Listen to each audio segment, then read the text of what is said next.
Hello, everyone. I think it's really great that you all are organizing young people studying linguistics and you are looking for ways forward in this sometimes complicated field. I began studying language 40 years ago, and then Chomskyan linguistics was new on the scene, and it was the exciting um, paradigm. And I never was particularly attracted to its formalisms, and I went a different way. And I would just say that the Chomskyan paradigm has not really yielded much in the way of great insights into the nature of language. And there is a reliance on universal grammar, but nobody knows what universal grammar is. If you ask different formal linguists, they will tell you different things.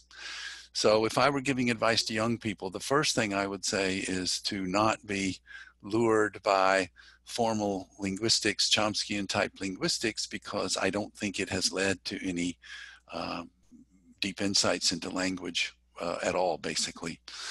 And my second point would be related to that, and that would be that linguistics sometimes can be focused only on formalisms and theory, but that the way forward is with data, focusing on analyzing uses of language, real world uses of language.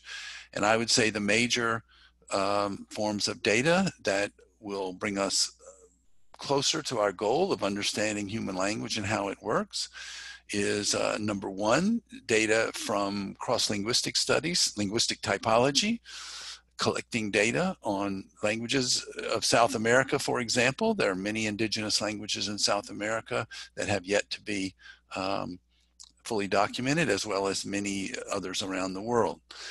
The second is corpus data. So now that there are more and more online sources of linguistic data that can be taken advantage of with more sophisticated statistical techniques being developed on a daily basis.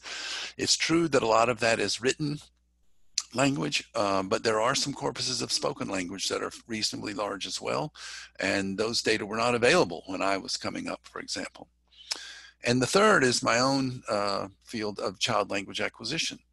Not only can you collect data on your own child or anybody else's child in the neighborhood, there is also an existing database, the ChildS database, which has a bunch of corpuses of child language already available, and there are a lot of analyses that can be done with those.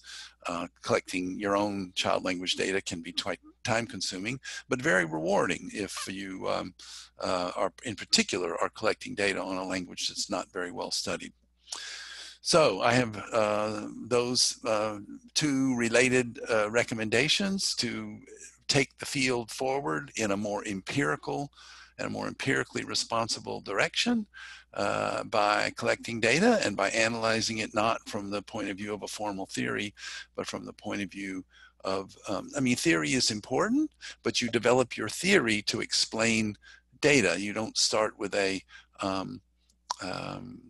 formal theory and try to fit the data into it, which is what I think happens quite a lot with generative grammar.